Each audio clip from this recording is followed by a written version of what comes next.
குமாரனாகிய தாவீதின் குமாரனான இயேசு கிறிஸ்துவினுடைய வம்ச வரலாறு. நம்ம இன்னைக்கு இதுல தான் பார்க்க போறோம். ஏன் இந்த வசனத்துல ஏறக்குறைய நீங்க பாத்தீங்கன்னா 42 தலைமுறை கொடுக்கப்பட்டிருக்கு. இன்னும் சொல்ல போனா புதிய ஏற்பாட்டினுடைய முதல் புஸ்தகத்தினுடைய முதல் வசனம். அப்போ இந்த புதிய ஏற்பாடுங்கிறது இயேசு கிறிஸ்துவால் நமக்கு கொடுக்கப்பட்டதான அத்தனை ஜனங்களையும் மீட்டெடுக்கக்கூடியதான மிகப்பெரிய புக்கு. இதுதான் 2000 வருஷமா பழைய ஏற்பாடு, அடுத்த 2000 வருஷத்துக்கு ஒரு புக்குன்னா புதிய ஏற்பாடு. அப்ப இந்த புக்குடைய ஃபர்ஸ்ட் வசனம் எவ்வளவு இம்பார்ட்டன்ட்.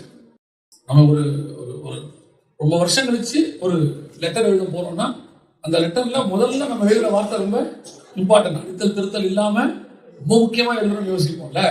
அப்படி 2000 வருஷம் கழிச்சு ஆண்டவர் ஒரு புக் எழுதுறாரு. அந்த புக்குடைய முதல் வசனம் ஒரு மிக முக்கியமான 3 பேரை குறித்து கொடுக்கப்பட்டிருக்கு. ஆபிரகாமின் குமாரனான தாவீதின் குமாரனாகிய இயேசு கிறிஸ்துவினுடைய. ஏன் இந்த 3 பேர் மட்டும் அங்க இருக்கிறாங்க? இந்த 42 தலைமுறையில இங்க நிறைய பேருடைய பேர் கொடுத்திருக்கு கீழே பின்னாடி. இயேசுடைய வம்ச வரலாறுன்னு எடுத்துக்கிட்டீங்கன்னா இங்க ஆபிரகாம்ல ஆரம்பிக்குது. இப்ப லூக்காலாம் நீங்க எடுத்துட்டீங்கன்னா ஆதாம்லயே ஆரம்பிச்சிடும். ஆனா இந்த புதிய ஏற்பாட்டுடைய முதல் புக்ல முதல்ல ஆபிரகாம்ல ஆரம்பிச்சு நடுவுல யார் பேருமே இல்லை. கீழே இருக்கு ஆபிரகாம் ஈசாக்கை பெற்றான், ஈசாக் யாக்கோபை பெற்றான், யாக்கோபு யூதாவையும் சகோதரரையும் பெற்றான், இப்படி இருக்கு. அதுல ஒண்ணும் இல்லை. இப்ப முதல்ல ஒரு வசனம் ஏன் இப்படி கொடுப்பாங்க நீங்க பாத்துருப்பீங்க. சில கவர்மெண்ட் லெட்டர்ஸ் எழுதும் போது அந்த லெட்டரை பத்தின மொத்த விஷயத்தையும் குறிப்பா முதல் ஒரு லைன் எழுதியிருப்பாங்க. சப்ஜெக்ட் போட்டு ஒரே ஒரு லைன் எழுதியிருப்பாங்க. எதுக்காகனா இந்த லெட்டரை படிக்கிறதுக்கு அந்த ஆபீசருக்கு நேரம் இருக்கோ இல்லையோ. ரெண்டாவது, இந்த லெட்டரை அவர் அப்படி பார்த்த உடனே கீழே உள்ளதையும் படிக்கணும். அந்த ஒரு லைன் அவரை படிக்க வைக்கணும். கீழே உள்ளது இந்த ஒரு லைன்ல என்னடா இவ்வளவு பெரிய லெட்டர் எழுதிருக்காங்க அப்புறம் படிச்சுக்கலாம் வச்சிருக்கூடாது. அந்த ஒரு லைனை பார்த்த உடனே அவங்க சொல்ற விஷயம் இதுக்காக தானா அப்படின்னு கீழே படிக்கணும். அந்த மாதிரி அந்த ஒரு லைன் இருக்கணும். அந்த ஒரு லைன் அதுக்காக தான் நம்ம சப்ஜெக்ட் எழுதுவோம். எதுக்காக அப்படின்னா, ஐயா எங்களுக்கு இந்த விஷயம் எங்களுக்கு தேவை அப்படின்னு கீழே மதிப்புக்குரிய ஐயா, நான் இந்த ஆபீஸ்ல வசிக்கிறேன், நான் இத்தனை வருஷமா இருக்கிறேன், நான் இன்னாருடைய கணவன், இன்னாருடைய மனைவி, இந்த இடத்துல எங்களுக்கு இருக்கு, எனக்கு இத்தனை பிள்ளை இருக்கு, நாங்க இப்படி போயிட்டு இருக்கிறோம். போகும்போது இது இவ்வளவு விஷயத்துக்கு பதிலாக இவ்வளவையும் ஸ்பேஸ் பண்ணி அந்த ஒரு லைன் தான் சொல்லும். அந்த ஒரு லைனை பார்த்துட்டு தான் அந்த ஆபீசர் என்ன செய்வாரு, மொத்தத்தையும் படிப்பாரு. அப்போ கர்த்தர் நம்ம இந்த மொத்த புதிய ஏற்பாட்டையும் படிக்கிறதுக்கு சப்ஜெக்டாக ஒரு லைன் கொடுக்கிறார். மேல கீழே திருப்பி ஆரம்பிக்கிறார். அடுத்த வசனத்துல ஆரம்பிக்கிறார். ஆபிரகாமின் குமாரனாகிய ஆபிரகாம் ஈசாக்கை பெற்றான் எல்லாம் இருக்கு. ஆனா இந்த 3 பேர் மட்டும் ஏன் ஆபிரகாமுக்கு அப்புறம் ஈசாக்கையும் யாக்கோபையும் குறிக்கல? ஏன் அதுக்கப்புறம் மோசே இல்ல? மோசே தேவனுடைய முகமுகமாய் தரிசித்த ஒரு மனுஷன். இடையில எத்தனை தீர்க்கதரிசிகள் இருக்கிறாங்க, எவ்வளவு பெரிய ஆட்கள் எல்லாம் இருக்கிறாங்க. இவங்க யாருடைய பேரும் வராம ஆபிரகாமுக்கு முன்னாடி 2000 வருஷம், ஆதாம்ல இருந்து ஆபிரகாம் வரைக்கும் 2000 வருஷம். அந்த 2000 வருஷத்துல ஒருத்தர் பேரும் இல்ல. எடுத்துக்கொள்ளப்பட்ட ஏனோக்கு பேர் இல்ல, நோவா பேர் இல்ல, எதுவுமே இல்ல. ஆரம்பிக்கும் போது ஆபிரகாமின் குமாரனாகிய. அதுக்கப்புறம் அடுத்து நீங்க பாத்தீங்கன்னா 1000 வருஷம் கழிச்சு தாவீது வர்றாரு. அந்த தாவீதோட பேர் இருக்கு. அதுக்கப்புறம் அந்த நடுவுல யார் பேர் இல்ல. சாலமோன் பேர் இல்ல, எலியா பேர் இல்ல, எலிசா பேர் இல்ல, எந்த தீர்க்கதரிசியும் தானியேல் இல்ல. தானியேல் எல்லாம் ஆண்டவர் சொல்றாரு, என் பிரியமான புருஷனாகிய தானியேல்.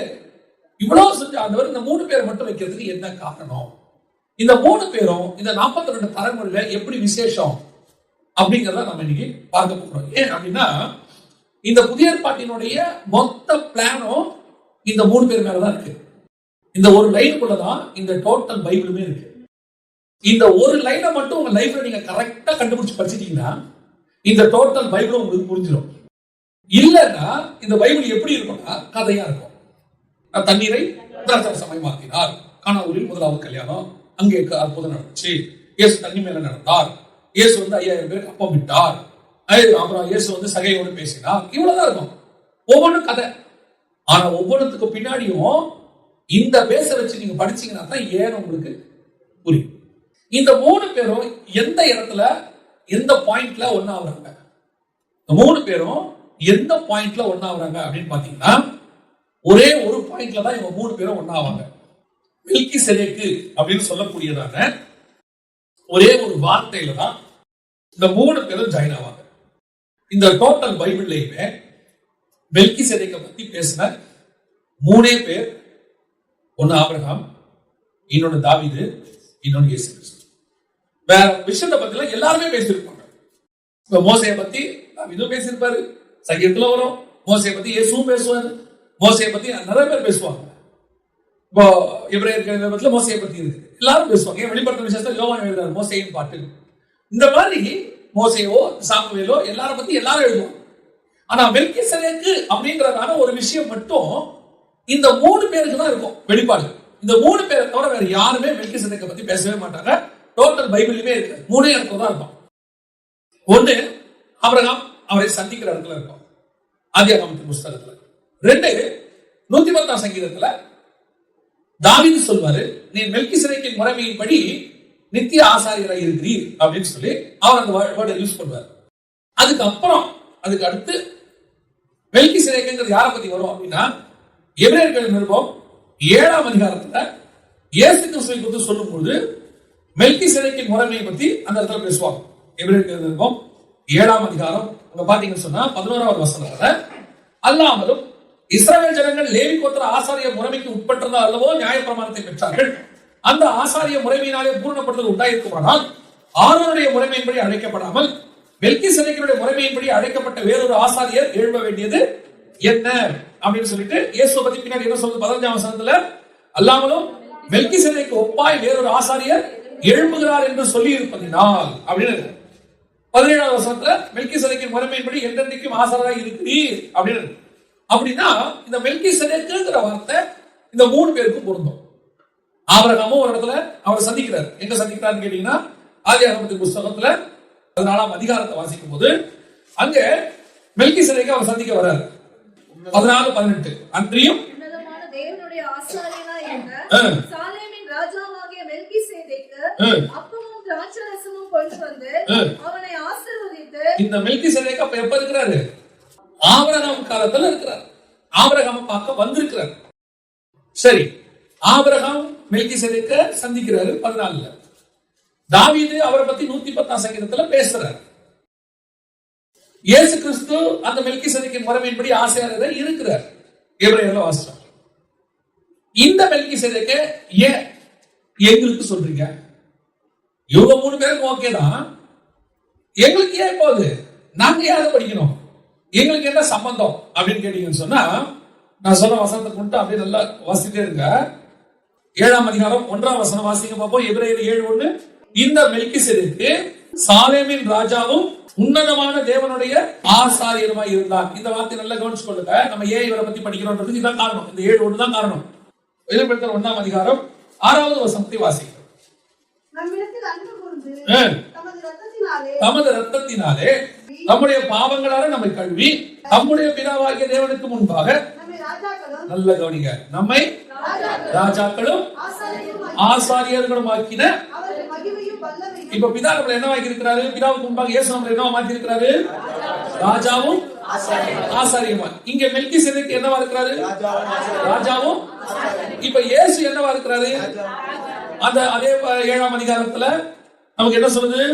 17ஆம் வசனத்துல நீ மெல்கிசேதேக்கின் முறைமையின்படி அப்படின்னு இருக்கு. அப்படின்னா என்ன அர்த்தம்? இயேசு கிறிஸ்து மெல்கிசேதேக்கின் முறைமையின்படி ராஜாவும் ஆசாரியருமாய் இருக்கிறார். உங்களை என்னையும் இயேசு கிறிஸ்து அழைச்சிருக்கிறாரு. எதுக்காக அழைச்சிருக்கிறாரு? இந்த ராஜாவும் ஆசாரியரும் இணைந்திருக்கிற முறைமைக்கு பேர் தான் மெல்கிசேதேக்கின் முறைமைன்னு. இப்ப இயேசு கிறிஸ்து வருகிற வரைக்கும், பழைய ஏற்பாட்டு வரைக்கும் இந்த மெல்கிசேதேக்கின் முறைமைன்னு கிடையாது. ஏன்? அதே 7ஆம் அதிகாரத்துல எபிரேயர் நிருபத்தை நீங்க வாசிக்கும் போது அங்க என்ன சொல்லுது பாருங்க. 11ஆம் வசனம் திருப்பி வாசிங்க. 17:11. அல்லாமலும் இஸ்ரவேல் ஜனங்கள் லேவி கோத்திர ஆசாரிய முறைமைக்குட்பட்டிருந்தது அல்லவோ. லேவி கோத்திர ஆசாரிய முறைமைன்னு ஒன்று இருக்கு. மெல்கிசேதேக்கின் முறைமைனா என்னன்னா ராஜாவும் ஆசாரியமா. இயேசு கிறிஸ்து நம்ம அழைச்சிருக்கிறாரு. அந்த முறைமை வேறு. இஸ்ரவேல் ஜனங்களுக்கு வேற ஒன்று இருக்கு, லேவி கோத்திர ஆசாரிய முறைமை. அது என்னது? வாசிங்க. நியாயப்பிரமாணத்தை பெற்றார்கள். அந்த ஆசாரிய முறைமையினாலே பூரணப்படுதல் உண்டாய் இருக்குமானால் ஆரோனுடைய முறைமையின்படி அழைக்கப்படாமல். அப்ப இன்னொரு முறைமை இருக்கு. அது என்ன முறைமை? ஆரோனுடைய முறைமை அப்படின்னு. அது பூரணப்படுத்தாத முறைமை. ஆரோனுடைய முறைமையின்படி இருந்தால் என்ன பண்ணாது? பூரணப்படுத்தாது. பரலோகத்துக்கு போக முடியாது. இப்ப ஆரோனுடைய முறைமைனா என்ன? ஆரோன் ஆசாரியனா இருப்பார், அவ்வளவுதான். ஆரோன் ராஜாவா இருந்தாரா? இல்ல. இஸ்ரவேலுக்கு ராஜாவே கிடையாது. அங்க வெறும் ஒரே ஒரு முறைமை தான் இருக்கு. என்ன முறைமை? ஆரோனின் முறைமை. அங்க வெறும் ஆசாரியன் தான் இருப்பார். ஆனா நீங்களும் நானும் ஆசாரியரும் ராஜாவுமாய் இருக்கும். அப்ப நீங்க ஒரு நாட்டுக்கு போனீங்கன்னா, இஸ்ரவேலுக்கே போனீங்கன்னா, சவுல் ராஜாவாக இருப்பாரு, சாமுவேல் ஆசாரியனா இருப்பாரு. இப்ப ஆசாரியனுடைய வேலையை ஆசாரியன் செய்யணும், ராஜாவுடைய வேலையை ராஜா செய்யணும். எப்ப ராஜா ஆசாரிய வேலையை செய்யறானோ அன்னைக்கு கர்த்தர் ராஜாவை அடிப்பார். சவுல் பலி செலுத்தினோன்னு சாமுவேல் சொல்லிட்டாரு, ஒரு ராஜ்யபாரம் உன்னை விட்டு நீங்கிட்டோன்ட்டார். அடுத்து இன்னொரு ராஜா, அவன் போய் என்ன செய்யறான், உள்ள போறான் ஆசாரிய முறைமை பண்றதுக்கு. உடனே அவன் நெத்தியில என்ன வந்துருச்சு, அப்ப நல்லா கவனிச்சு கொடுங்க. ராஜா ராஜா வேலையை செய்யணும், ஆசாரியன் ஆசாரிய வேலை செய்யணும். எப்ப வரைக்கும், இயேசு வர வரைக்கும். இந்த முறைமை வழி ஒரு ஆசாரியன் இருப்பாரு, ஆர்வம் இருப்பாரு, பலி செலுத்துவாரு, ரத்தத்தை கொண்டு போய் திரிப்பாரு, சர்வாங்க தகன பலி எல்லாத்தையும் சுட்டெரிப்பாரு, அந்த சாப்பிட தண்ணீர் கரைப்பாரு, அதை எடுத்து தெளிப்பாரு, சுத்திகரிப்பு ஈசோப்பினால் வரும், எல்லாம் இருக்கு. ஆனால் இது பூரணப்படுத்தாது, இது உங்களை பரலோகத்துக்கு கொண்டு போகாது. அதனாலதான் பழைய ஏற்பாட்டு பரிசுத்தவான்கள்ல வசனம் சொல்றது, எபிரேயர் 11:39 இவர்கள் எல்லாரும் விசுவாசத்தினாலே நற்சாட்சி பெற்றிருந்தும் வாக்குத்தத்தம் பண்ணப்பட்டதை அடையாமல் போனார்கள். கர்த்தர் கொடுத்த பரலோகத்தினுடைய வாக்குத்தத்தம் இவங்க யாருக்குமே அடைய முடியல. ஏன், என்னதான் பலி செலுத்தினாலும், என்னதான் இவங்க கரெக்டா பர்ஃபெக்டா வாழ்ந்தாலும், விசுவாசத்தினாலே நற்சாட்சி பெற்றிருந்தும், என்ன விசுவாச நற்சாட்சி, கர்த்தரை முகமுகமாய் தரிசித்த தீர்க்கதரிசி இவனை போல ஒருத்தனும் இல்லை அப்படின்னு சொல்லிடுவார் மோசேயை பார்த்து. அப்பேற்பட்ட சாட்சி வாங்கினாலும் கூட அவன் உள்ளே பரலோகத்துக்கு போக முடியாது. ஏன்னா அவனுடைய முறைமை ஆரோனுடைய முறைமை. அந்த முறைமைக்கு அவ்வளவுதான் பவர். அந்த முறைமை ஒரு லிமிட் வரைக்கும் தான் என்ன செய்யும், கூட்டிட்டு போகும். எவ்வளவு வேணா இருந்துக்கோ, அதை தாண்டி மகா பரிசுத்தத்துக்குள்ள பிரவேசிக்க முடியாது. அவ்வளவுதான், அதோட பவரே அவ்வளவுதான். அப்படி இருக்கும்போது இந்த மெல்கிசேதேக்கின் முறைமைக்கு ஒரு பவர் இருக்கு. இது ராஜாவும் ஆசாரியமா இருக்கிற பவர். இந்த பவரை இயேசு நமக்கு செஞ்சு இருக்கிறார். ஏன்னா அவர் ராஜாவும் ஆசாரியமா இருக்கிறார். அந்த பவரை பத்தி நம்ம பின்னாடி பார்ப்போம். மெல்கிசேதேக்கின் பவர் என்ன, எந்த அளவுக்கு நம்ம போறோம், என்ன பண்ணோம், அதெல்லாம் பார்ப்போம். ஆனால் ஆபிரகாமும் இந்த மெல்கிசேதேக்கை மீட் பண்றாரு. ஆபிரகாம் நியாயப்பிரமாணத்துக்காரரா இல்லையா? ஆதியாகமத்தின் புத்தகம் 9ஆம் அதிகாரம் 5வது வசனம் வாசி. பழி வாங்குவேன்,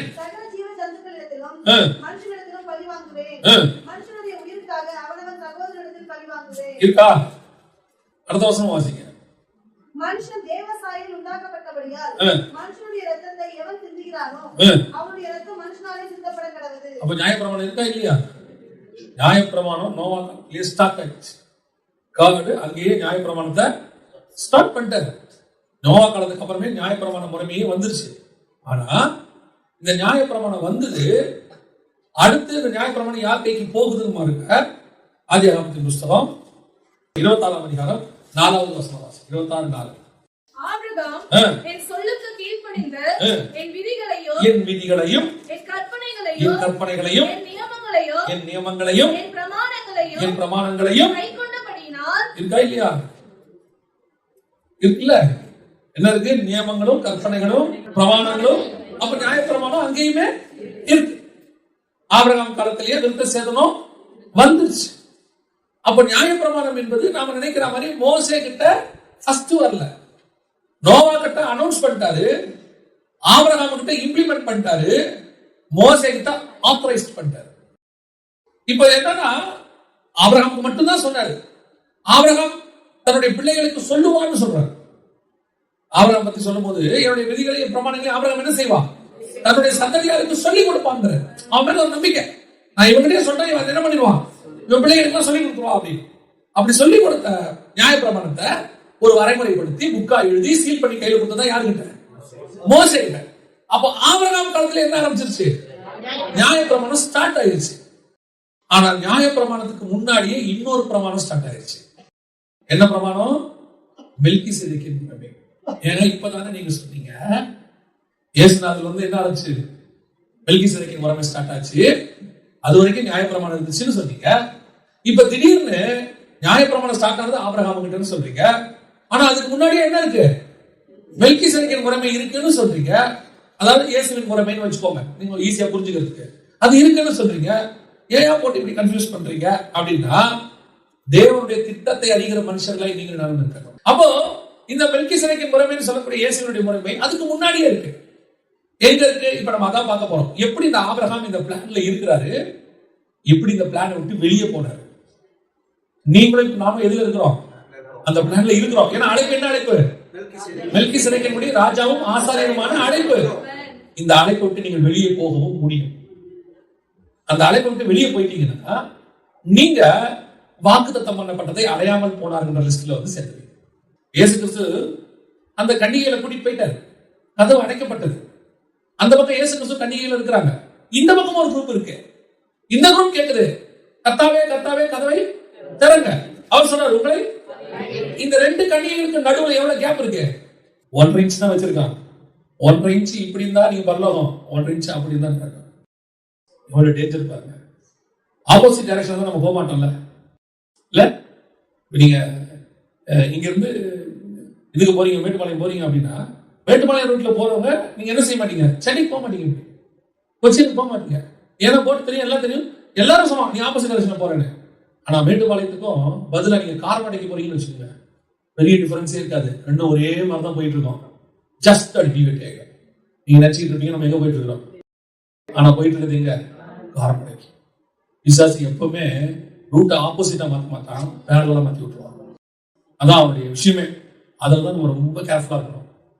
இப்போ ஆபிரகாம் கிட்ட ஆண்டவர் வந்து நியாயப்பிரமாணத்தை கொடுத்தாருன்னு பார்த்தோமா? 14ஆம் அதிகாரம் 18வது வசனம் வாசிங்க.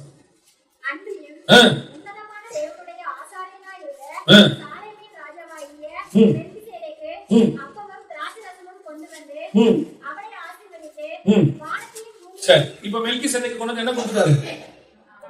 அப்பமும் ரசமும் கொடுத்துட்டாரு. இப்ப இயேசு கிறிஸ்து நமக்கு என்ன கொடுத்திருக்கிறாரு? அப்பமும் ரசமும் கொடுத்திருக்கிறாரு. நாம அப்பமும் ரசமும் சாப்பிடுற குரூப். இந்த இயேசு கிறிஸ்து தான் மெல்கிசேதேக்குன்னு எபிரேயர்ல வாசிட்டோம். அந்த முறைமைன்னு வாசிட்டோம். அந்த முறைமைக்குரிய அப்பமும் ரசமும் நமக்கு கிடைச்சிருக்கு. இப்போ ஆபிரகாமுக்கும் அது கொடுத்தாச்சு. ஆனா கொடுத்தது எந்த அதிகாரத்துல? 14ஆம் அதிகாரத்துல.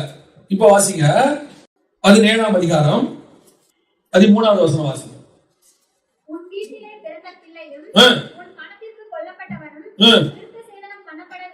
விருத்தசேதனம் பண்ணப்பட வேண்டியது அவசியம். இந்த உடன்படிக்கை எங்க வந்துச்சு? 17ஆம் அதிகாரத்துல வருது. அப்பமும் ரசமும் எங்க வருது? 14ஆம் அதிகாரத்துல வருது. இப்ப எந்த உடன்படிக்கை முன்னாடி வந்துச்சு? அப்பமும் ரசமும் உடன்படிக்கை என்ன உடன்படிக்கை? மெல்கிசேதேக்கு, இயேசு கிறிஸ்துவோட உடன்படிக்கை. விருத்தசேதனங்கிறது நியாயப்பிரமாணம். நியாயப்பிரமாணம் எப்ப வந்துச்சு? 17ஆம் அதிகாரத்துல. அப்ப எது முன்னாடி வந்தது? மெல்கிசேதேக்கின் முறைமையின்படி வரதான் ஃபர்ஸ்ட் வந்திருக்கு. இப்ப வசனத்துல உங்களுக்கு சொல்லணும்னா, இஸ்ரவேலர்களுக்கு பஸ்கா ஆட்டுக்குட்டி அடிக்கப்பட்டது எப்பொழுது? எகிப்துல புறப்படுற அன்னைக்கு ராத்திரி அடிக்கப்பட்டது. ஆனா உங்களுக்கு எனக்கு ஆட்டுக்குட்டி அடிக்கப்பட்டது எப்போது? உலக தோற்றம் முதல் அடிக்கப்பட்ட ஆட்டுக்குட்டி. புரியுதா? அப்ப அவங்களுக்கு ஆட்டுக்குட்டி அடிக்கப்பட்டுச்சு, நமக்கு ஆட்டுக்குட்டி அடிக்கப்பட்டுச்சு. அவங்க ஆட்டுக்குட்டி உலகம் உண்டாகி 2000 வருஷம் கழிச்சு அடிக்கப்பட்டது. நம்ம ஆட்டுக்குட்டி உலக தோற்றம் முதல் அடிக்கப்பட்டது. நம்ம உடன்படிக்கை தான் ஃபர்ஸ்ட் வந்தது. நியாயப்பிரமாணம் 2000 வருஷம் கழிச்சு வந்துச்சு. ஆனா என்ன நடந்துச்சு, இங்க பின்னாடி என்ன வந்தது அப்படின்னு கேட்டா, இங்கதான் நம்ம செய்தியை பார்க்க போறோம். இந்த இது புரிஞ்சாதான் செய்தி பார்க்க முடியும். என்ன பிரச்சனை அப்படின்னு கேட்டீங்கன்னா, முதல் 2000 வருஷமும் கர்த்தருடைய திட்டம் மெல்கிசேதேக்கின் முறைமையின்படிதான் நம்மள என்னவா இருக்கணும்? ஜனங்க ஆசாரியரும் ராஜாவா இருக்கணும்ன்றதான் கர்த்தருடைய பிளான். ஆனா முதல்ல யார் விழுந்துட்டா? ஆதாம் விழுந்துட்டார். அதுக்கப்புறம் ஒரு 2000 வருஷம் கழிச்சு தான் நோவா. 1650 வருஷம் கழிச்சு நோவாவுடைய ஜலப்பிரளயம். ஆபிரகாம் வரைக்கும் 2000 வருஷம். இந்த 2000 வருஷமும் நியாயப்பிரமாணமே இல்ல. கர்த்தர் என்ன செய்யறாருன்னா, ஜனங்க மனம் திரும்பி இருதயத்துல ஆண்டவர்ட்ட மன்னிப்பு கேட்டு மனம் திரும்புவாங்கன்னு வெயிட் பண்றாரு. ஆனா அவங்க வரல. வராதனால கர்த்தர் என்ன பண்றாரு? எந்த முறைமையை கொண்டாடுறாரு? நியாயப்பிரமாண முறைமையை கொண்டாடுறாரு. இதுக்கு அடையாளமா தான் இப்ப ஆபிரகாமை கொண்டு வரும்போது, ஆபிரகாம் தான் ஆண்டவர் ஃபர்ஸ்ட் சொல்றாரு, அப்பமும் ரசமும் கொடுத்து முதல் 2000 வருஷத்துல ஃபெயிலியர் ஆயிட்டோம், முடிஞ்சிருச்சு. இப்ப நான் உன்னை என்ன செய்யறேன்? செலக்ட் பண்றேன். ஆதாமுக்கு பதிலா ஒன்ன செலக்ட் பண்றேன். உனக்கு எப்படி ஆதாமுக்கு மெல்கிசேதேக்கின் முறைமையின்படி நான் அவனை ராஜாவா ஆசாரியமா வச்சேனோ, அதே மாதிரி உன்னை என்ன பண்ண போறேன்? இப்ப ராஜாவா ஆசாரியமா வைக்க போறேன். அதுக்குதான் என்ன கொடுக்கிறார்? கொண்டு அப்பமும் ரசமும் கொடுக்கிறார். இப்ப ஆபிரகாம் அதுக்கு முன்னாடி எல்லாத்தையும் கரெக்டா செஞ்சுட்டு இருக்கிறார். தகப்பன் வீட்டை விட்டு போயிட்டார்.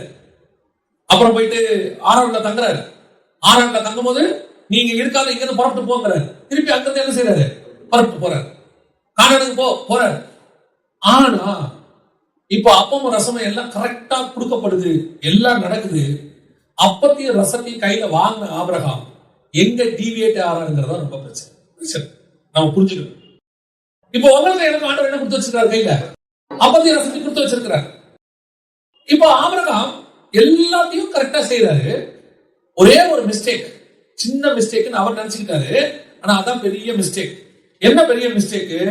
நல்ல கவனிங்க. ஆதியாகமத்தின் புத்தகம் 12ஆம் அதிகாரம் 9, 10, 11 வாசிங்க. 9, 10, 11. அதன்பின் ஆபிரகாம் புறப்பட்டு தெற்கே பிரயாணம் பண்ணி கொண்டு போனான். அத்தேசத்திலே பஞ்சம் உண்டாயிற்று. தேசத்திலே பஞ்சம் கொடிதா இருந்தபடியால் ஆபிரகாம் எகிப்து தேசத்திலே தங்கும்படி அவரிடத்துக்கு போனான். நல்லா கவனிங்க. இதுதான் அவர் பண்ற மிஸ்டேக். கர்த்தர் ஆபிரகாமை கானானுக்கு போறதுக்கு கூட்டு வந்தாரு. கானானுக்கு எது? இஸ்ரவேல். இஸ்ரவேல் வடக்கு பக்கம் இருக்கு, மேல் நோக்கி பிரயாணம். இப்ப ஆபிரகாம் எந்த பக்கம் பிரயாணம் பண்றாரு? கீழ் நோக்கி பிரயாணம், தெற்கு பிரயாணம் பண்றாரு. ஏன் அப்படின்னு கேட்டா, அவர் இருந்த தேசத்துல என்ன வந்துருச்சு? பஞ்சம் வந்துருச்சு.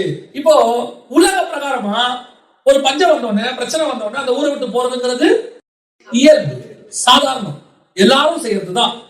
ஆனா தேவ திட்டத்தோடு அழைக்கப்பட்ட மனுஷன் தன் பிரயாணத்தை தேவ சித்தப்படி தான் நடத்துறோம். சந்தர்ப்ப சூழ்நிலை படி நடத்தக்கூடாது. வாசிங்க 26ஆம் அதிகாரம் ஆதியாகமத்தின் புத்தகம் 1, 2 வாசிங்க. உண்டான பஞ்சத்தை அல்லாமல் பின்னும் ஒரு பஞ்சம் தேசத்தில் உண்டாயிற்று. அப்பொழுது ஈசாக்கு வெளித்திற்கு ராஜாவாகிய அபிமெலேக்கினிடத்தில் கேராருக்கு போனான். கர்த்தர் அவனுக்கு தரிசனமாகி, எங்க போகாம? எகிப்துக்கு போகாமல் இதுதான் கர்த்தருடைய பிளான். தேசத்துல பஞ்சம் வரும், தேசத்துல போராட்டம் வரும், இல்லாமை வரும், குறைவு வரும். ஆனால் தேவ திட்டத்தோடு அழைக்கப்பட்ட மனுஷர்களாகிய நீங்களும் நானும் தேவன் சொல்லுகிற இடத்தில் தான் குடியிருக்கிறோம். சந்தர்ப்ப சூழ்நிலைக்காக உங்களுடைய என்னுடைய சூழ்நிலை என்ன செய்யக்கூடாது? மாறக்கூடாது. உலக பிரகாரம் அது கரெக்ட். இப்போ அந்த ஈசாக்கு அதே மாதிரி பிரச்சனை, சேம் பிரச்சனை. கர்த்தர் சொல்றாரு போகாத, இங்கே இரு. ஏன்? உங்க அப்பா போனதுனாலதான் உடன்படிக்கை போச்சு. என்ன போச்சுன்னு உங்களுக்கு சொல்றேன். அவன் எகிப்துக்கு போனதுனால என்ன பிரச்சனை உங்களுக்கு சொல்றேன். அதனால நீ எங்க போகாத, எகிப்துக்கு போகாது. சரி, இவரும் அங்கே இருக்கிறாரு, தேசத்துல பஞ்சம். அதே 26ஆம் அதிகாரத்தை கீழே வாசித்து பாருங்க. கர்த்தர் சொல்ற அந்த தேசத்துல ஒரு புறவு வெட்டுறாரு. 15வது வசனம் வாசிங்க. அவன் தகப்பனாகிய ஆபிரகாமின் நாட்களில் அவனுடைய வேலைக்காரர் வேண்டின துருவகளை எல்லாம் தூர்த்து மண்ணினால் நிரப்பி போட்டார்கள். இப்ப என்னாச்சு? கர்த்தர் சொல்ற இடத்துல இருக்கிறாரு. ஆனா இருக்கிற துறவு அப்பாவுடைய சொத்து, அது ஈசாக்குடைய அப்பா சொத்து. ஆனா அந்த சொத்து என்ன ஆகுது? கையை விட்டு போகுது. யார் சொன்ன இடத்துல குடியிருக்கிறார்? இப்ப கர்த்தர் சொன்ன இடத்துல இருக்கும் போது தான் இவ்வளவு நடக்குது. கர்த்தர் சொல்றாரு இந்த இடத்த விட்டு போகாதுன்னு. நம்ம என்ன நினைக்கிறோம்? கர்த்தர் சொன்ன எல்லாமே என்னவா இருக்கணும்? பாசிட்டிவா இருக்கணும். கர்த்தர் சொல்றாரு நீ அங்கே குடியிருக்க கூடாதபடிக்கு நெகட்டிவாவும் நடக்கும். ஆனா நீ கடைசி வரைக்கும் அங்கேயே குடி. பல நேரத்துல கர்த்தர் உனக்கு வாக்குத்தத்தம் பண்ணதை நிறைவேற்றுவதற்கு எல்லாம் சுமூகமான பாதையாக இருக்கணும்னு நினைக்க கூடாது. நடுவுல வனாந்தரமும் வரும், யோர்தானும் வரும், செங்கடலும் வரும். ஆனால் உன் பிரயாணம் மட்டும் கானானை நோக்கி தான் இருக்கிறமே ஒழிய உன் பிரயாணம் மாறவே கூடாது. சவுல் அப்படி கொஞ்சம் ரூட்டு மாறினாரு, அமலேக்கியருடைய ஆடு மாடு மேல. தாவீது பத்சேபா மேல கொஞ்சம் ரூட்டு மாறினாரு. இவரால ஆடு மாட விட முடியல. ஆனா தாவீதால எல்லாரையும் விட்டு திருப்பி தேவன்கிட்ட வர முடிஞ்சிச்சு. இதெல்லாம் ஆண்டவரே என் பார்வை மேல. அதுதான் சொல்றேன். இப்போ ரூட் மாதிரி ஒரு பேக்ல போறாரு. எங்க போறாரு? எகிப்துக்கு போறாரு. கர்த்தர் ஈசா கிட்ட சொல்றாரு எகிப்துக்கு போகாத, உன் தகப்பன் போன மாதிரி போகாத. சரி ஆண்டவரே, எங்க இருக்கிறேன்? இருக்கிற இடத்துல என்ன ஆகும்? பாலும் தேனும் ஓடுமா? ஓடாது. நீங்க இருக்க சொல்லிருக்கிற அதனால பஞ்சம் மாறுமா? மாறாது. நீங்க இருக்க சொல்லிருக்கிற அதனால என்ன வரும்? உங்ககிட்ட இருக்கிறதையும் குடிக்கிட்டு விட்டுருவான். இவ்வளவு நடக்கும். ஆனா ஒண்ணு, நீங்க சொல்ற இடத்துல நான் இருப்பேன். எனக்கு ஈசாக்குடைய 4வது துறவு தான் ரொம்ப ஸ்பெஷாலிட்டி. நிறைய பேர் 3 துறவு தான் பேசுவாங்க. ஏதேக்கு சித்தனா, அப்புறம் ரெகோபோத். அப்படிதான் இருக்குது. ஃபர்ஸ்ட் ஏசேக்கு என்று பெயரிட்டால் வேறொரு துறவை பெற்றினார்கள், அதை குறித்து வாக்குவாதம் பண்ணினார்கள். ஆகையால் அதற்கு சித்தனா என்று பெயரிட்டால் அடுத்து 22வது வசனம் கர்த்தர் நமக்கு உடல் உண்டாக்கினார் என்று சொல்லி அதற்கு ரெகோபோத். நமக்கு தெரிஞ்சதுல 3 துறவு தான். கர்த்தர் ஒரு நாள் நான் கார்ல போயிட்டு ஆண்டவர் சொன்னாரு ஈசாக்குடைய 4வது துறவு அப்படிங்கிற. 3வது துறவு ரெகோபோத். 100 மடங்கு ஆசீர்வதித்தார். கர்த்தர் இடம் உண்டாக்கினார். எல்லாம் நல்லது, ஆசீர்வாதம் எல்லாம் இருந்துச்சு. ஆனா 4வது துறவுல தான் கர்த்தர் அவரோடு கூட உடன்படிக்கை பண்ணினார். வசனம் சொல்லுது பாருங்க, 31, 32 வாசிங்க. ஒருவருக்கொருவர் ஆணையிட்டுக் கொண்டார்கள். பின்பு ஈசாக்கு அவர்களை அனுப்பிவிட்டான். அவர்கள் அவனிடத்தில் இருந்து சமாதானத்தோட போய்விட்டார்கள். அந்நாளில் தானே ஈசாக்கின் வேலைக்காரர் வந்து நாங்கள் துறவு வெட்டின செய்தியை அவனுக்கு அறிவித்து தண்ணீர் கண்டோம் என்றார்கள். அதற்கு சேபா என்று பெயர். இதுதான் கர்த்தர் அவனோடு உடன்படிக்கை பண்ணினது. பயப்படாதே, நான் உன்னோடு கூட இருந்து உன் ஊழியக்காரனை ஆபிரகாம் நிமித்தம் உன்னை ஆசீர்வதித்து உன் சந்ததியை பெருக பண்ணுவேன். 24வது வசனத்துல அன்று ராத்திரியில, அந்த ராத்திரியில கர்த்தர் பேசுறாரு. மறுநாள் துறவு வெட்டாங்க, துறவுல சமாதானம் வருது. கர்த்தர் அதுக்கு பேசவா என்று பெயரிட்டார். 3வது தடவை ஆசீர்வாதம், 4வது தடவை உடன்படிக்கை. கர்த்தர் சொல்றாரு 4வது தடவை தான் உனக்கு அப்படின்னு. எனக்கு 4வது தடவை பத்தி படிச்சு ஞாபகமே இல்லை. 3வது தடவை தான் நம்ம எல்லாரும் ஞாபகம் இல்லையா? தப்பு இல்லை. நம்முடைய ஆசீர்வாதம் நம்ம விரும்புறோம். ஆனா ஆசீர்வாதம் கூட விட்டு போவதற்கு வாய்ப்பு இருக்கு. கர்த்தர் உடன்படிக்கை பண்ணினார், அந்த உடன்படிக்கை மாறவே மாற. அப்போ இந்த இடத்துல நல்லா கவனிச்சு பாத்தீங்கன்னு சொன்னா, தாவீதுக்கும் ஈசாக்கும் தான் வித்தியாசம். ஆண்டவர் சொல்றாரு எகிப்துக்கு போகாதேன்னு. இவர் போயிட்டாரு. யார் போயிட்டாரு? ஆபிரகாம் போயிட்டாரு. போன உடனே தான் அங்க போனாதான் தெரியுது, இதுவரைக்கும் நம்ம ஊர் போனது எல்லாமே எல்லாம் நம்ம மனைவியை விட அழகானவங்க. எகிப்துக்கு கொண்டு போனா இந்த அம்மா வந்து அங்க இருக்கிறவங்க எல்லாரும் விட பயங்கர அழகா இருக்கு. முடிஞ்சு ஏன்னா எகிப்தியர்கள் கருப்பு, பிளாக் பீப்புள்ஸ். உன்னை வைத்து என்னை கொள்வார்கள். அதனால நீ அண்ணா சொல்றது எவ்வளவு பிரச்சனை வருது பாருங்க. ராங் ரூட்ல போனா, ரைட் ரூட்ல போனோம்னா நமக்கு ஒரு பிரச்சனையும் இல்லை. இப்போ சொல்லியாச்சு எங்க பிரச்சனை வருதுன்னு உங்களுக்கு சொல்றேன். இப்போ பார்வன் தூக்கி போயிட்டாரு. பார்வன் தூக்கி போனாரா? போயிட்டு என்ன வேலை பண்ண பாருங்க. பார்வன் வாசிங்க, அது அவன் 12:16. அவள் நிமித்தம் அவன் ஆபிரகாமுக்கு தயை பாராட்டினான்.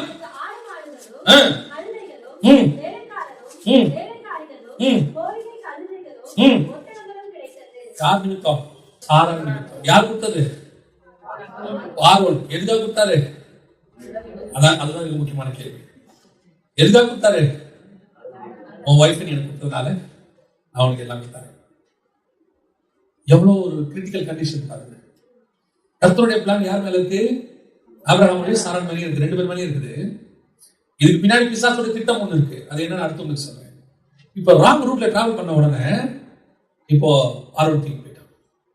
தூக்கி போன உடனே சாராளை வச்சுக்கிட்டு உனக்கு என்னன்னா வேணும் கேளுங்கிறான். ஆனா இவ்வளத்தையும் கொடுத்தாலும் ஒரு சாராளுக்கு ஈக்குவல் ஆகாது. ஏன்னா சாராள் தான் கர்த்தருடைய பிளான். கழுத கர்த்தருடைய பிளான் கிடையாது. வேலைக்காரி கர்த்தருடைய பிளான் கிடையாது. கோவேரி கழுத கர்த்தருடைய பிளான் கிடையாது. வேலைக்காரர்கள் கர்த்தருடைய பிளான் கிடையாது. கர்த்தருடைய பிளான் சாராள் மேலதான். பிசாசுக்கு நல்லா தெரியும் உன் மேல கர்த்தருடைய பிளான் எங்க இருக்கு. உன்னை ஈஸியா வேலைக்காரங்க வேலைக்காரி காரு வண்டி கொடுத்து உன்னை ஏமாத்திடுவான். ரொம்ப கேர்ஃபுல்லா இருக்கணும். ஆண்டவர் எனக்கு ஒரு பிளான் வச்சிருக்கிறாரு. அந்த பிளானை நான் செய்யறதுக்கு ஆல்டர்னேட்டா எதை கொடுத்தாலும் நான் வாங்க மாட்டேன். ஆல்டர்னேட்டா எங்க போசணும் நான் போக மாட்டேன். ஏன்? கர்த்தர் என் மேல வச்ச திட்டம் அப்படி. ஒருவேளை இன்னைக்கு என்னை விட எனக்கு கிடைக்கிறது பெருசா இருக்கும். ஆனா பின்னால எனக்கு கிடைக்க போறத பார்த்தா இது ஒண்ணுமே கிடையாது. நம்ம நிறைய நேரத்தை அப்படிதான் நினைக்கிறோம். ஏன் நீங்க வச்சிருக்கீங்க? எதுக்காக நீங்க வச்சிருக்கீங்க?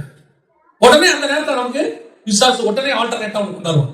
அமெரிக்கால சூப்பரான இடத்துல ஒரு வேலை உடனே ஆல்டர்னேட்டா பிசாசு ஒன்று கொண்டு வருவான். பெங்களூர்ல அருமையான இடத்துல உனக்கு ஒரு வேலை ஆல்டர்னேட்டா ஒன்று கொண்டு வருவான். உனக்கு இமிடியேட்டா கனடால ஒரு மாப்பிள்ள இருக்கிறது. நம்ம நினைப்போம் இங்க இருக்கிறதுக்கு பேசாம. அதுதான் பார்வன் கொடுக்கிற ஆசீர்வாதம். நீ சொல்லணும், கர்த்தர் என்னை இங்க இருக்க சொல்லி இருக்கிறாரு, நான் இங்கதான் இருப்பேன். இங்க பஞ்சம் வந்தாலும் நான் இங்கதான் இருப்பேன். என் துறவை தூத்து போட்டாலும் நான் இங்கதான் இருப்பேன். என் கூட வாக்குவாதம் பண்ணாலும் நான் இங்கதான் இருப்பேன். ஏன் நீங்க எல்லாம் ஒரு நாள் போயிருவீங்க, பஞ்சம் போயிடும், துறவு கூட வந்துடும். ஆனா கர்த்தருடைய வாக்குத்தத்தம் ஒரு நாளும் மாறவே. இப்ப பாருங்க, இவனுக்கு ஈசாக்கு அங்கே இருந்ததுனால பஞ்சம், அங்கே இருந்ததுனால துறவு போச்சு, அங்கே இருந்ததுனால வாக்குவாதம் சண்டைக்கு வராங்க. ஆனா ஆபிரகாம் எகிப்துக்கு போன உடனே என்ன கிடைக்குது? கோவேறு கழுத வேலைக்காரர்கள் வேலைக்காரர்கள் எல்லாம் கிடைக்குது. சாரம் போச்சு. இப்போ கர்த்தர் தலையிடுறாரு, அவரு சரி பண்றாரு, எல்லாம் பண்றாரு. இங்கதான் மிஸ்டேக் எங்க ஆரம்பிக்கிறது சொல்றேன். வாசிங்க 20வது வசனம் வாசிங்க. அவனை குறித்து அவர்கள் நல்ல கவனியா, அவர்கள் அவனையும் அவன் மனைவியையும். இப்ப ஆபிரகாம் பார்வோன் அனுப்பும் போது ஆபிரகாம் என்னென்ன எடுத்தானோ எல்லாத்தையும் என்ன பண்ணிட்டான்? திருப்பி கொடுத்துட்டான். ஃபர்ஸ்ட் மனைவியை கொடுத்துட்டான். பிரச்சனை ஓவர். கொடுத்தவன் ஆபிரகாம் என்ன பண்ணும்? ஆபிரகாம் என்ன பண்ணும்? வாங்கிட்டு போயிருக்கணும். அப்படிதானே?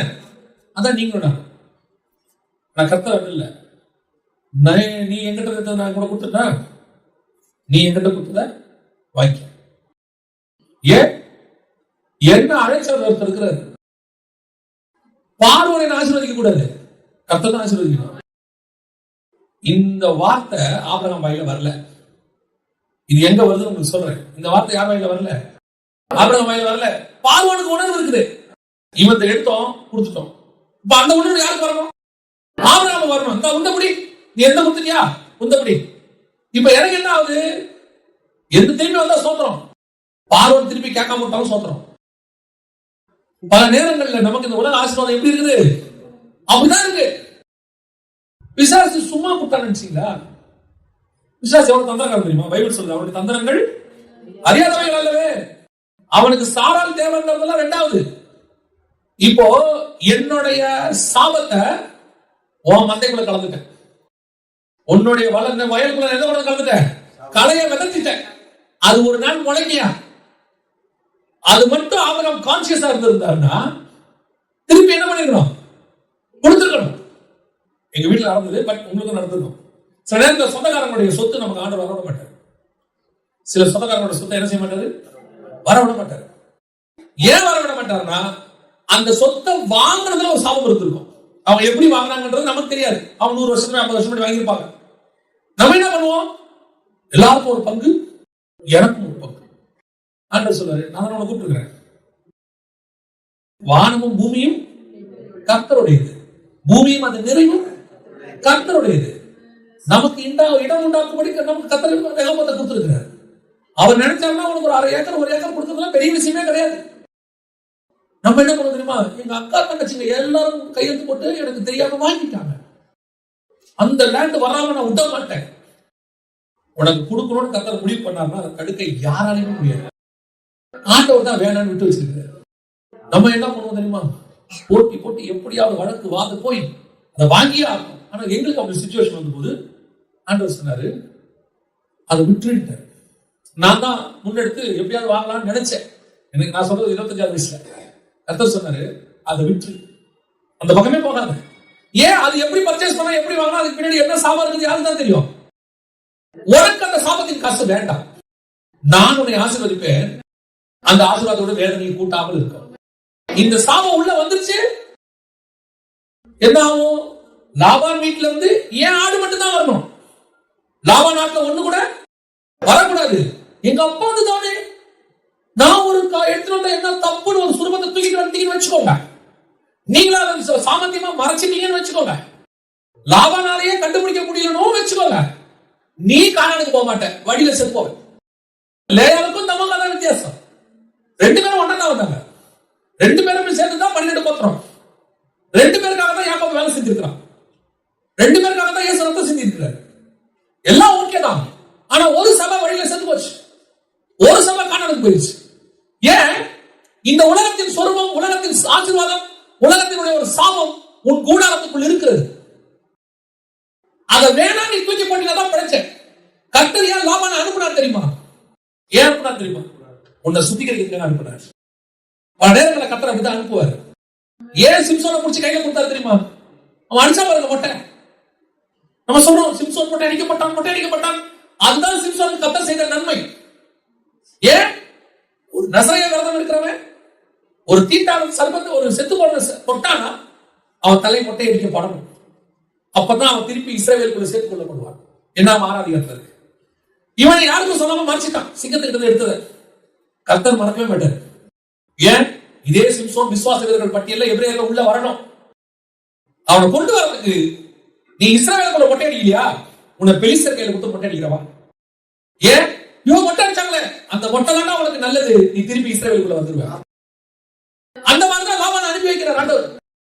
எதுக்கு அனுப்பி வைக்கிறாரு? அந்த சொரூபத்தை லாபான்ட்ட கொடுத்துரு. நீ உன் கணவனோடு கூட கானான் வரைக்கும் போவ. மறைத்து வைத்தால் கர்வாலி மரத்துக்கிட்ட செத்து தொலைவு. அண்ணனுக்குள்ள போக முடியாம போச்சு. பிசாசு தந்திரங்களின் உச்சம்.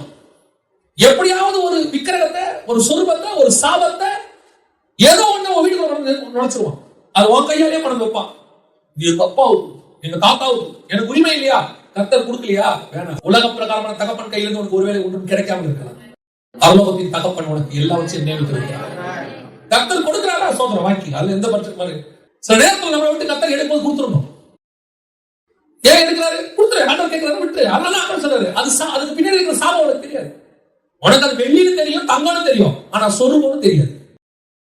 உனக்கு ஆடுன்னு தெரியும், மாடுன்னு தெரியும், ஆனா அது அவனுக்கு எந்த உனக்கு தெரியாது. அவனுக்கு என்னுடைய சாபம் உனக்கு தெரியாது. ஆண்டவர் சொல்றாரு, அது ரிமூவ் பண்ணு. இப்போ பிசாசு அழகா கொண்டு என்ன பண்ண தெரியுமா? சாராளையும் கொடுத்துட்டான், எல்லாத்தையும் கொடுத்துட்டு கொண்டு ஆகாரம் உள்ள வச்சு போயிட்டான். எகிப்தோட வேலைக்காரர் யாரு? ஆகார்.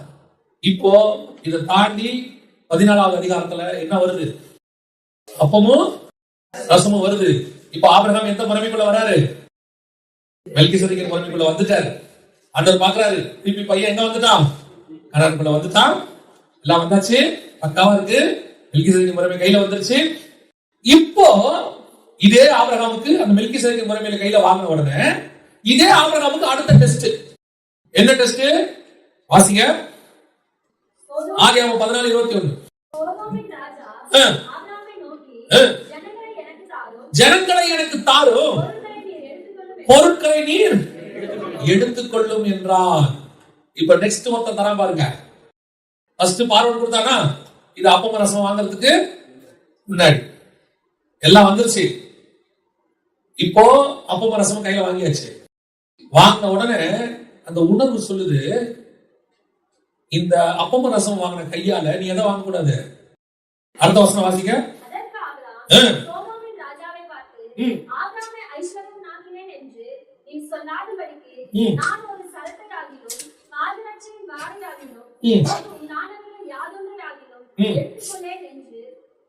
இப்படி இந்த உணர்வு வந்துச்சு ஆபிரகாமுக்கு.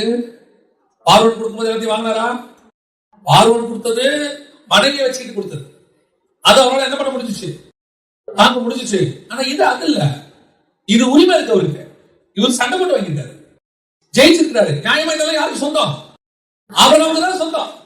அதனாலதான் சோதம் ராஜா சொல்றான், கெஞ்சுறான், ஏன் அந்த பொருள்லாம் நீ எடுத்துக்கப்பா, ஜனங்களை மட்டும் கொடுத்துரு. ஏன் அவன் மனைவி பிள்ளை எல்லாம் உள்ள இருக்குது, அதை மட்டும் என்கிட்ட என்ன செஞ்சிரு, கொடுத்துருன்றா. ஆபிரகாம் சொல்றாரு, செருப்புல ஒரு ரேப் கூட நான் எடுக்க மாட்டேன், எடுத்துட்டு போயிருக்கிறாரு. ஒரு வாரம் கூட எடுக்க மாட்டேன், எல்லாம் தீர்ப்போம். ஏன் திடீர்னு மனம் திரும்புதல்? ஏன் உனக்கு மனம் திரும்புதல்? என் கையில இப்பதான் அப்பமும் ரசமும் வந்துட்டு போச்சு. நீ வரதுக்கு முன்னாடி தான் என்ன வந்துச்சு? அப்பமும் ரசமும் வந்துச்சு. இது மெல்கிசேதேக்கின் முறைமையின்படி நான் பரலோகத்தின் உடன்படிக்கைக்குள்ள ராஜாவும் ஆசாரியனுமாய் அழைக்கப்பட்டிருக்கிறேன். இந்த உடன்படிக்கையில் இருக்கிறேன்னா இந்த பூமிக்குரிய எந்த ஆசீர்வாதத்தையும் எவங்கிட்ட இருந்து வரதையும் அதுல இருந்து ஒரு சின்ன பார்ட்டை கூட நான் விரும்ப மாட்டேன். எனக்கு எல்லாம் கத்தர் கொடுத்தா மட்டும்தான் இருக்கணும். நீ கூட எவ்வளவு பெரிய ஆசீர்வாதம். சில நேரத்தில் நம்ம என்ன நினைக்கிறோம், என்ன சொல்லி கொடுக்குறாங்க, யாராவது வந்து ஏதாவது கொடுப்பாங்களான்னு வெயிட் பண்றோம். சில நேரங்கள்ல கர்த்தர் வந்து என்ன செய்யறாரு, சில சாபமான காசுகளை வாங்க வேண்டாம் என்று சொல்லுவாங்க. நாம அதை விட்டுறணும். நான் சொல்லுவேன், அதை காட்டிலும் எத்தனையோ 1000 மடங்கு அதிகம் கொடுத்து கர்த்தர் அதே தேவன் தான். அவ்வளவுதான் விஷயம். அப்பதான் சில நேரம் நாம என்ன நினைக்கிறோம், அது எப்படி இது அதோட மேன்மையை பார்த்துட்டு தூக்கி போடுறாங்க. காடிக்கு முன்னாடி ஒண்ணுமே தூக்கி போட வேண்டியது. இப்போ அந்த கையில வாங்கும் போது சொல்ற பாருங்க, வானத்தை பூமியை உண்டாக்கின தேவனை கொடுப்பாரு, நீ என்ன கொடுத்தது பெரியாது. அதுக்கு பின்னாடி பிசாசுடைய தந்திரம் இருக்கு. என்ன தெரியுமா, வேட ஆபிரகாம் அந்த பொருளை வாங்கி வச்சிருந்தாருன்னு வச்சுங்க, அடுத்த ஒரு 2 அதிகாரத்துல எல்லாம் எரிய போகுது. சோதம் மொத்தம் என்ன செய்ய போகுது, அழிய போகுது. அங்க அழியும் போது எங்க அழிவு வரும், இங்கேயும் அழிவு வரும். ஏன்னா சோதமுடைய பொருள் எங்க இருக்கு, இங்கேயும் இருக்கு. இது பிசாசுடைய தந்திரம். சில நேரத்துல அந்த அழிவை நமக்கு சேர்ந்து வர்றதுக்கு பிசாசு நம்ம சேர்ந்து பார்க்க கூடாது. கரெக்டா அடிச்சா பாருங்க ஆபிரகாம். இப்போ அப்பம் ரசம் வாங்கியாச்சு, எதையும் தொட மாட்டேன்னு ஆபிரகாம் என்ன செஞ்சுட்டாரு, கரெக்டா தெளிவா இருக்கிறாரு. இப்பதான் பிசாசு பார்த்தான், ஓ நீ மெல்கிசேதேக்கின் முறைமைக்கு போறியா, ராஜாவும் ஆசாரியமா போயிட்டு இருக்கிறியா, இந்த ராஜாவும் ஆசாரியமா போயிட்டு இருக்கிற இவனை சோதம் ராஜா கொடுத்த எதை தொட மாட்டேன், எதை தொட மாட்டேன், பொருளை தொட மாட்டேன், பாதரட்சியின் வாரங்களை தொட மாட்டியா, கூப்பிட்டா சாராங்க. இப்ப நீ என்ன செய்ய, ஆகாரோடு கூட சேரும். இது யார் கொடுத்தது, பார்வன் கொடுத்தது. அப்பமும் ரசமும் தொட்ட கையால சோதம் ராஜாவுடைய பாதரட்சியே நீ தொட மாட்டீனா பார்வன் ராஜாவுடைய வேலைக்காரி தொடக்கூடாதுல்ல, கரெக்ட் தானே? எங்க வச்சா பாருங்க, ஒரு கண்ணினா நான் சொல்றது பெண் அல்ல, ஒரு டிராப், கண்ணி வெடிப்பாங்க டிராப். அந்த டிராப்பை கொண்டு உங்கள்கிட்ட புதைச்சிட்டான் ஏற்கனவே. உனக்கு அவன் ட்ரை பண்றான், என்னைக்காவது ஒரு நாள் இது பண்ணி கால வைப்ப வெடிக்கும். பிசாசு பல நேரங்களிலே உங்களுக்குள்ளே எனக்குள்ளே இந்த முறைமையை விட்டு வெளியே கூட்டு போறதுக்கு சில ஆட்களை வச்சிருக்கோம். சரி, ஆகாரோட ஆபிரகாம் சேர்ந்து உலக பிரகாரமா தப்பா சரியானா? ஒரு தப்பும் கிடையாது. ஏன் அன்னைக்குள்ளவங்க 2 கல்யாணம் 3 கல்யாணம் பண்றது நார்மல். ஆனா தேவ திட்டத்துக்குள்ள இருக்கிற நீ அதை செய்யக்கூடாது. 2 கல்யாணம் பண்றது உலக பிரகாரமா தப்பு கிடையாது. ஆனா மெல்கிசேதேக்கின் முறைமைப்படி இருக்கிற ஆபிரகாம் ஆகார் மேல கை வைக்க கூடாது. ஏன், நீ அப்பமும் ரசமும் கை வச்சவன், பாதரட்சியின் வார கை வைக்க மாட்டேன்னு சொன்னவன். உலகத்துக்கு எல்லாம் கரெக்ட் பா, ஆனா எங்களுக்கு வேற ரூல், நாங்க வேற முறைமையில வாழ்றோம். இந்த முறைமை தனித்திருக்கிற கூட்டம், இது எதோடையும் சேராத கூட்டம். அந்த இடத்துல கர்த்தர் உன்னை என்னை வச்சிருக்கிறார். அவன் அவங்க பண்ணது, அவங்க செய்யற மாதிரி நானும் செய்யக்கூடாது. அவன் வேற, நம்ம வேற. ஏன், அவன் ஆட்டுக்குட்டி அடிக்கப்பட்டவன், எனக்கு ஆட்டுக்குட்டியானவனால் அடிக்கப்பட்டவன். அவன் ஆரோனை முறைமை, நான் மெல்கிசேதேக்கின். நான் வாங்குற அப்பமும் ரசமும் வேற. இந்த கையால் நான் தொட முடியாது. அதுதான் நான் சொல்ல வரேன்.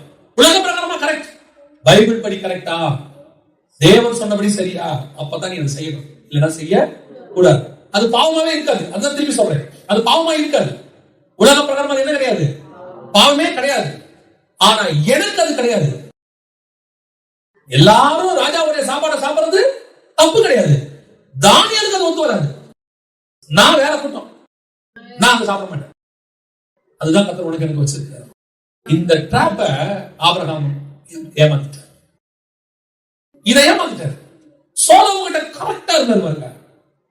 எங்கடா உள்ளுக்குள்ளே வச்சதான அந்த இது அவர் பார்வன்ட்ட திருப்பி கொடுத்திருந்தாரு, அந்த பிரச்சனையே இல்லை.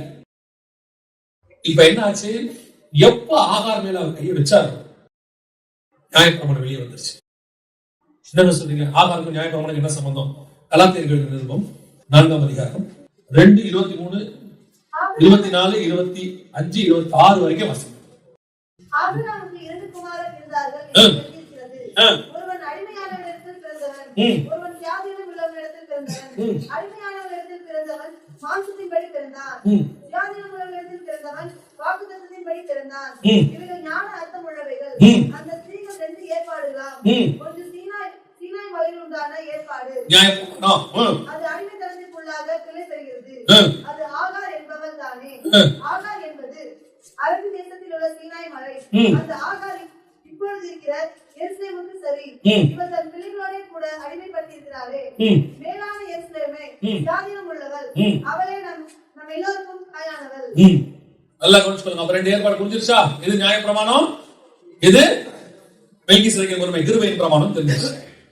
சரி, இப்ப ஆகார் தான் நியாயப்பிரமாணம்ங்கிறதுக்கு என்ன அடையாளம்? வசனத்துல தெளிவா இருக்கு, கரெக்டா இருக்கு. பவுல் 4ஆம் அதிகாரத்தில் தெளிவா எழுதிட்டாரு. ஆனா ஆகார் மூலமா தான் நியாயப்பிரமாணம் வந்தது அப்படிங்கிறதுக்கு என்ன அடையாளம் அப்படின்னு கேட்டீங்கன்னா, சொல்லிட்டு முடிக்கிற வாசிங்க. 17ஆம் அதிகாரம், ஆதியாகமத்தின் புத்தகம் 17ஆம் அதிகாரம் 1வது வசனத்துல இருந்து வாசிங்க.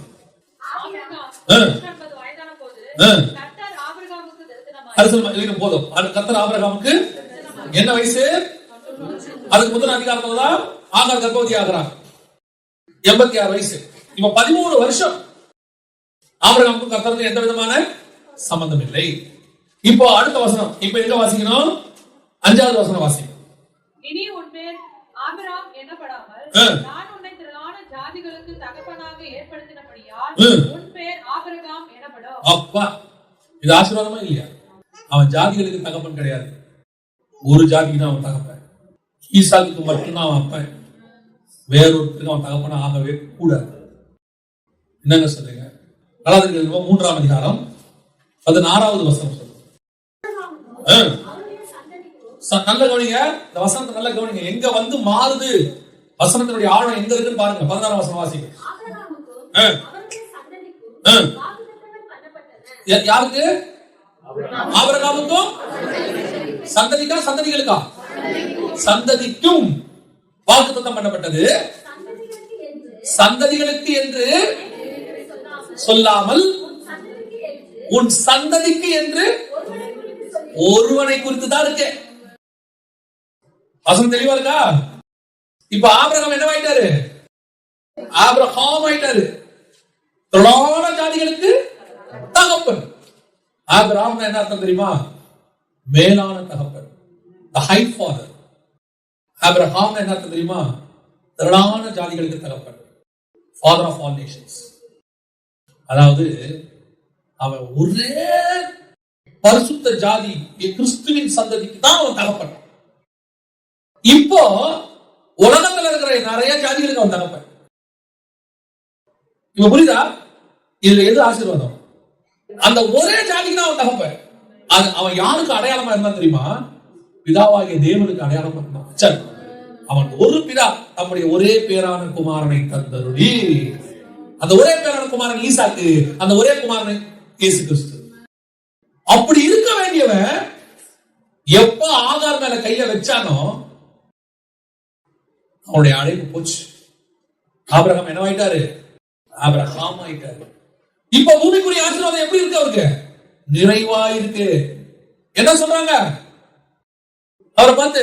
அவர் செல்வ சீமானாய் இருக்கிறார். ஈசாக்கு கொண்டு பார்க்கும்போது என்ன சொல்றான்? செல்வ சீமானாய் இருக்கிறார். எல்லாருக்கும் சூப்பர், திரளான கூட்டம். அவருடைய ஆசையை பூமி தாங்கப்பட இருக்கு. எல்லாம் ஓகேடா. காலிக்கு போச்சே, அழைப்பு போச்சே. மெல்கிசேதேக்கின் முறைமை போயிட்டு என்ன முறைமை வந்துருச்சு? நியாயப்பிரமாணம் வந்துருச்சு. அப்பமும் ரசமும் போயிட்டு உன் சரீரத்தில் பண்ண வேண்டிய ஒரு உடன்படிக்கை வந்துருச்சு. போச்சு, மேலான காரியம் போச்சு. ஒரே ஒரு ஆகார் மேல கை வச்சு. அதுக்கப்புறம் கேத்துறாள், அது இது நிறைய. அதுக்கப்புறம் அதான் முதல் பாவம் தான் குத்தம். அந்த உணர்வு போச்சு. அதுக்கப்புறம் பாவம் பாவமாவே இருக்கு. பாவம் பாவமாவே தெரியாது. அதுக்கப்புறம் ஜாலியா. இதுல என்ன தப்பு? இதுல என்ன தப்பு இருக்கு? அமெரிக்கர்கள் எத்தனை மனைவி வச்சிருக்கான்? பார்வன் எத்தனை மனைவி வச்சிருக்கான்? இவங்க எல்லாம் செய்ய சட்டப்படி அங்கீகாரையா? ஆமா, கரெக்ட் தான். பார்வன் வச்சுப்பான், அமலேக்கை வச்சுப்பான், பூமியில சட்டம் சொல்லும், எல்லாம் கரெக்ட். ஆனா நீ நாம செய்ய முடியாது. ஏன்னா உன் கையில் என் கையில் இருக்கிறது அப்பமோ ரசமோ. இது ஹெவன்லி பிளான். அந்த ஹெவன்லி பிளானை பூமியில இருக்கிறவனால புரிஞ்சுக்க முடியாது. அது கெட்டு போகிறவர்களுக்கு பைத்தியமா இருக்கும். ஏன்னா இவர் மட்டும் வசனம் வசனம் வசனம் 26 நாள் வைக்கிறாரு. நாம மட்டும் வசனம் படிக்கலையா? நாங்க பாருங்க, வர்ஷிப் டே 3 நாள் வச்சு பசங்க ஆட விடுறோமா இல்லையா? பாருங்க எவ்வளவு வருவாங்க. 5000 பேர் வந்து நிப்பான், அடிப்பான், குத்து போடுவா. கலெக்ஷன் காணிக்க மட்டும் 10 லட்சம் ரூபாய் எடுக்கலாம். லைட்ட போட்டு அதை போட்டு. என்ன தப்பு? ஒரு தப்பு கிடையாது. யார் செய்யல? எல்லாரும் செய்யறாங்க. உலகத்துல இருக்கிற எல்லா சர்ச்சும் செய்யுது. இதுல என்ன தப்பு இருக்கு? பாஸ்டர் நீங்க தான் ரொம்ப பரிசுத்தம் இப்படி எல்லாம் பேசுறீங்க. 90 வயதான சாரானை தவிர வேற யாரையும் நீ தொட மாட்டேன்னு சொல்றீங்க. அந்த சீமானை பாருங்க, அமலேக்கை பாருங்க, பார்வானை பாருங்க, எல்லாரும் வச்சிருக்காங்க. பாஸ்டர் சட்டப்படி அங்கீகாரம் இருக்கு. என்ன சொல்றீங்க? பெரிய பெரிய சர்ச் பாஸ்டர்ஸே சேர்ந்து தாங்க அதை நடத்துறாங்க. எல்லாரும் சேர்ந்து தாங்க அரசியல் தலைவருக்கு கிறிஸ்துமஸ் விழா நடத்துறாங்க. எல்லாரும் சேர்ந்து தாங்க போய் பெட்டிஷன் கொடுக்குறாங்க. எல்லாரும் போய் தாங்க அமைச்சர்களை வச்சு மீட்டிங் நடத்துறாங்க. இதுல என்ன தப்பு? ஒரு தப்பும் கிடையாது. இவர்கள் எல்லோரும் திரளான ஜாதிக்கு தகப்பன். நீயும் நானும் மேலான தகப்பனுக்கு ஒரே சந்ததி. இந்த சந்ததி அப்பத்திய ரசத்தையை கை வச்ச சந்ததி. வேற எது மேலே இது கை வைக்காது. எவன் வேணா எங்க வேணா வச்சுட்டு போ, நீ என்ன வேணா பண்ணிட்டு போ. நான் இப்படித்தான், எங்க வசனம் எங்களுக்கு சொல்லிக் கொடுத்த வசனம் நாங்க இப்படித்தான் இருப்போம். ஒரு கூட்டம் தனித்து இருக்கிறது, அது எதோடு கலவாமல் இருக்கிறது. ஆமா, நாங்க அப்படித்தான். அவங்களை ஒழிச்சு கட்டணும் சரி வரும். கை வச்சு பாரு, கை வச்சு பாரு. பெரிய சாம்ராஜ்யமே எங்களுக்காகத்தான் மாறும். அதான் நடக்கும். ஆக எவன் தூக்கு மத்த செய்யணும் அவன் விழுவான். அதுல உன்னைய என்னைய எவன் கேவலமா பேசுறானோ அவன் அதுல விழுவான்.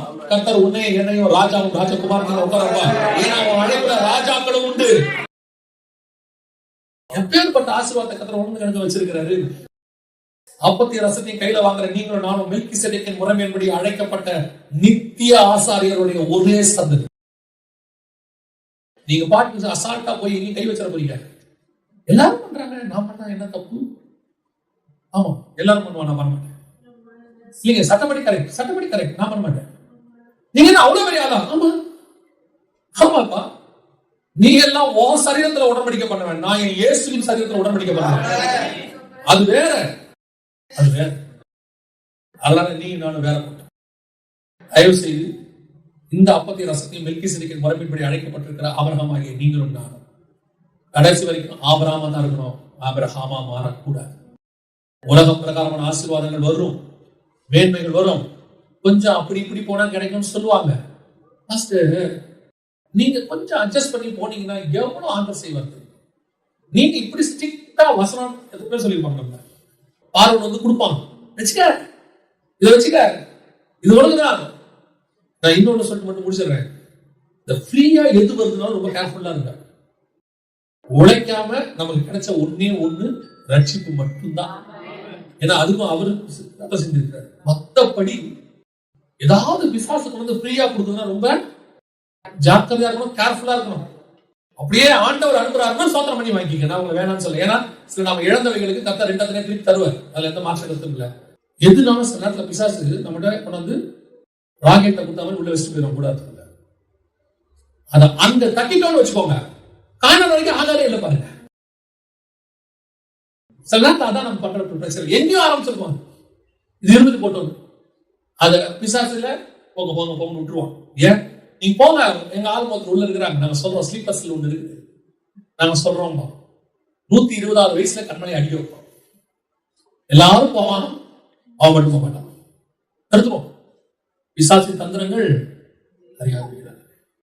உங்களுக்கு எனக்கு தக்கிற அற்புதமான அழைப்பு வச்சு, மகிமையான அழைப்பு.